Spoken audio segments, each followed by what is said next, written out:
Sa una palang paglantaw, madani ka na sa pagkamaanindot nga tan-awon sa kabukiran sa Balabag. Usa ka sityo sa lungsod sa Bayog, sa Zamboanga del Sur, sa Mindanao. Nahisama kini sa bagyo, ang inilang dakbayan sa amihanang bahin sa nasod. Tungod sa sobrang katugnaw sa Balabag, ilabi na inigabot sa sayong kagabion. Berde ang palibot sa maong sityo, tungod usab sa pagkabaga sa kakahuyan, o kini nga talan-awon sa layo daw nagpangamay ang kinaiyahan tungod sa iyang pagkamadanihon. Apan bisan pamanin, usa ka dakong peligro ang gipasidaan sa kabukiran sa Balabag. Kaylap ang iligal nga pagmina sa bulawan dito o grabe ang polusyon gumikan sa paggamit sa mga minero sa iligal nga kimikal nga cyanide, mercury o nitric acid nga usa sa mga lagunang sangkap aron mahimulag ang mahalong metal gikan na sa mga bato nga gikalot sa kabukiran. Katusan ka mga kilo sa cyanide, ammonium nitrate o blasting caps ang walay hunong nga gipang ismagol pasulod sa Balabag sa mga gikatahong mga armadong financier sa iligal nga pagmina dito. Ang ammonium nitrate nga higpit na nga gidili sa nasod mao'y usa sa mga gigamit sa pagpabuto aron pagbangag sa Balabag Hill. Natad sa panggubat. Matag gabi, madungog ang sunod-sunod o dinagkong mga buto sa Balabag na daw usa ka war zone o natad sa panggubatan tungod sa madunggan nga makusog nga mga pagbuto. Gikataho nga naglisod pag-ayo ang mga otoridad nga mapahunong kini tungod sa kakulang sa ilang mga personahe o tungod usab sa pagkaylap na sa maong matang sa iligal nga operasyon. Halos dili na maihap ang mga tunnel sa Balabag o gani usa ka tulunghaan dito ang gibakwit na sa mas luwas nga lugar tungod kay ang ilaw mismo niini nasuong na sa mga gagmayng minero.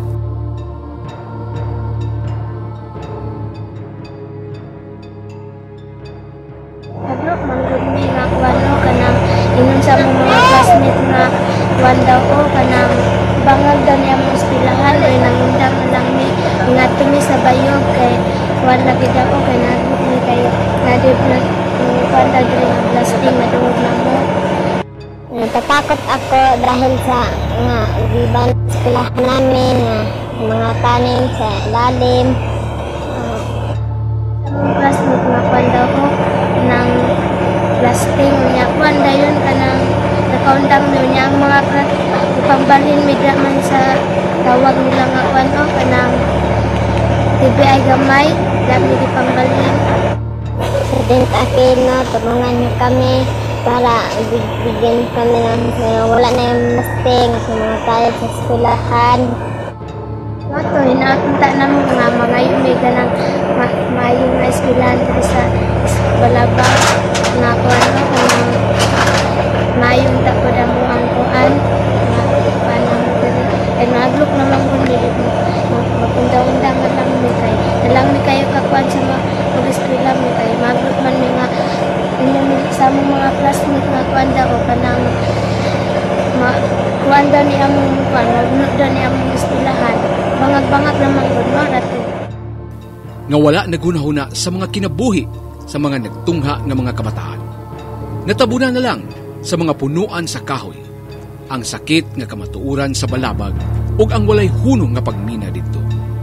Dagha na ang mga kinabuhing nakalas sa mga nahugno nga tunnel sa mga minero nga kasagaran nalubong nga buhi. Ang uban nakita na lang nga mga patay na. Ako si Bernardo Flores. Isip ka isa ka trabante sa Balabag, isa ka kabantiro. Na ako'y anak nga nagtrabaho sa Bulmilan, isip espiritor. Dason, pagka human ato, nag-operate siya. Nag-usog ang ulan, mga alas 3 sa hapon. Nahulog ang landslide ang Bulmilan, nahulog akong anak. Wala na akong makita hantod karon. Sa itong September 16, nahulog siya hantod karon. Ginapangita pa namo ang akong anak na magkuha. Nag-pull up kong tao nga magkuha ato sa akong anak. Wala na'y tao nga nanggahawa ng mga tao kay tungod nga lisod kayo trabahoon pagkuha. Hantod karon, ang uban nga kauban ako nagpahuway na kay gikapoy na pag-alot sa yuta. Karon buhan na nabilin. Iya. Dason ang gusto na kong mayo kung kuan tabang nga paano makuha kong anak nga para nga mahiluna dito sa pagbubong. Diba akong pangarap sa akong anak, ako ipansyon para silbi nga bisag napansyon siya handumanan ako sa akong anak. Kaya ang kanang bata reliyoso manggod, di ko basta-basta ang bata biyaan. Kaya gidamugo ko anak kapatay niya, ingon siya, ingko nak buhi mong kanak, kinsay kapakaon ni mo nak, amo to nakahagit sa kuha. Why posible sa Diyos pang, ingon niya sa kuha. Amo to nga, kung nahagit ko sa iya, god nga, digit ko ilikuan, diya akong anak nga, di makuha. Maugi na ako maruganan siya. May maruganan. Ang uban, may ingon sila nga nung daghan na matay diya, nga wala magkuwaalin ko, ang tao may maruganan. Kahit buto na siya, gusto ko siya kwaon nga mayroon na akong anak. Maura na akong gikuan gasol. Nanawagan ko ni President Noynoy Aquino, kung unsay gusto niya nga, kung mahimo nga matabang niya sa kuha nga makuha akong anak. Daw dili usab katuhuan ang kadaghanan sa mga child laborer o mga bata nga namuo bisan pa man sa kabugat sa ilang mga trabaho. Daw naisama na sila sa kabaw sa ilang pagtuman sa ilang inadlaw nga panginabuhi. Mga sinakong mga bato gikan sa gipabuthan nga mga tunnel ang kanunay nilang gipas-an padulong sa mga bulmilan diin kini ginadugmok usa lamang sa mga proseso nga gigamit sa mga operator sa illegal nga mga minahan sa balabag. Kining tanan mao'y sukli sa gamay nga kantidad sa salapi nga ilang gisugalan sa ilang kinabuhi. Dili usab igo ang gidaganon sa mga sundalo o kapulisan nga gipadala ngadto sa balabag aron mapahunong ang pagkaguba sa kabukiran. Mao kini ang giangko ni Natalio Bilio, miyembro sa Special Civilian Active Auxiliaries kon SCAA sa Philippine Army, ilawom sa 18th Infantry Battalion. Ako po si SCAA Natalio Bilio. Naka-assign bilang SCAA dito sa TBI under ng unit ng 18 Navy. Yung mga problema dito sa illegal miners, ang unang-una yung mga pagsabog. Nagpapaputok sila ng illegal na pagpaputok. Gumagamit sila ng mercury, cyanide, at saka yung hais na uri ng aksido na yun ay nitric acid. Ang problema din kasi dito sa isa sa mga small scale miner ay yung pagpakawala nila ng mga tailings nila na contaminated ng chemicals dyan mismo sa may sapa. Pinapakawalan nila ito at ito ay nakakalason sa mga laman tubig sa sapa hanggang doon na sa baba.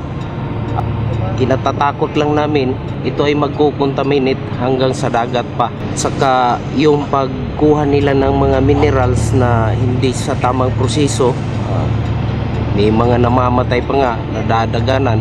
Katunayan nga, may mga malalaking pagguho na ng mga lupa dyan sa baba na hindi man lang naaalam ng kinaukulan. May mga taong na sadyang nababaon na lang na buhay. Saka walang kaalam-alam ang mga kinaukulan nito, sir, na ito ay marisolba na sana. Saksi si Bilio sa inanay nga pagkaguba sa kabukiran sa Balabag. Ang dakong nakita dinhi mao ang problema sa illegal nga pagmina. Ilabi na ang pagpabuto sa mga dinamita. Illegal sila nga nagpabuto ug migamit pagayt sila sa mercury, cyanide ug sa kinatas ang matang sa asido nga mao ang nitric acid.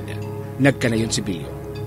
Nabalaka usab ang grupo ni Bilio nga ang hugaw gikan sa mga tailing pan sa mga ginagmayng minero nakahatag na og kadaot sa uban pang mga sistema sa patubig sa Balabag tungod sa ilang walay hunong nga paggamit sa cyanide ug mercury.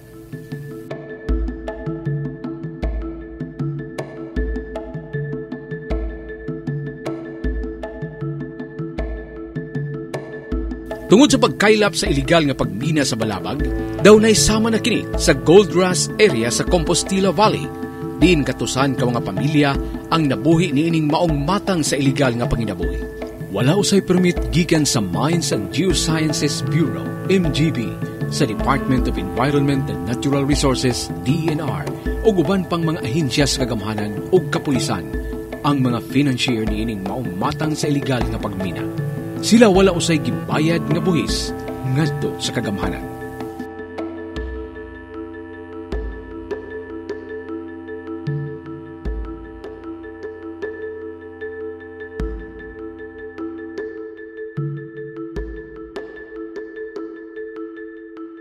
Ay katulad sa problema rin natin sa Pantukan and Diwalwal area, may gold rush area tayo rito. Since I assumed office here, na-realize ko na may problema yung area na yan about this.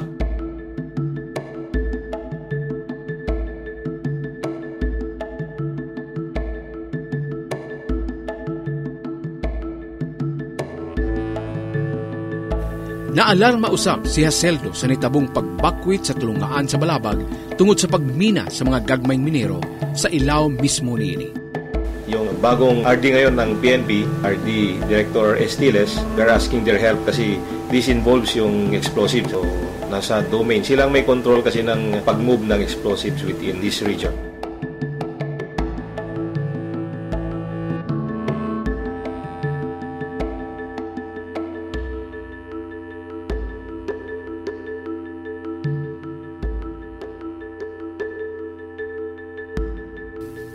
Pipila ka mga organisasyon, grupo, mga magbabalaod o ingon man ang kompanya nga miauhag na sa kagamhanan sa hingpit nga pagpasirado sa mga iligal nga mga minahan sa tibuok nasod tungod sa peligro nga ikadulot nini.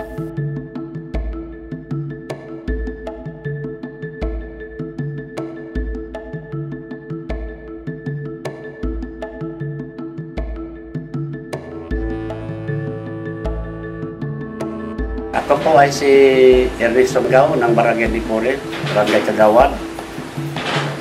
Naghihingi sana ng tulong sa ating kagalang-galang na Presidente na Kumari ay ipasara na natin itong illegal mining dito sa Balabag kasi ang tubig na dumadaloy marumi. Kontaminado ng mga chemicals at yung mga kahayupan namin dito na mamatay na pag nakainom sa tubig galing dyan sa Balabag. Saka wala namang mangyayari sa amin dito kasi wala naman silang tulong na binibigay sa amin. Lalo na yung mga tao na na-aksidente dyan, sa barangay pa rin namin na nanghihingi ng tulong. Hindi naman sila nagbibigay ng tulong sa mga tao nagkakasakit dyan. Kaya kung mari, mahal na Presidente, isira nyo na itong Balabag illegal mining dito.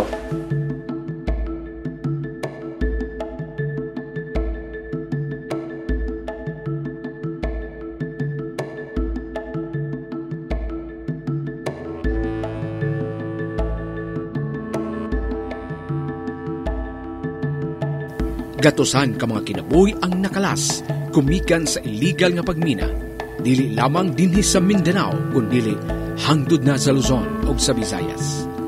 Misaad usab si Presidente Benigno Aquino nga iyang tapuson ang problema sa illegal nga minahan sa Bulawan ug sa uban pang dapit sa nasod ilawom sa National Anti-Illegal Mining Task Force.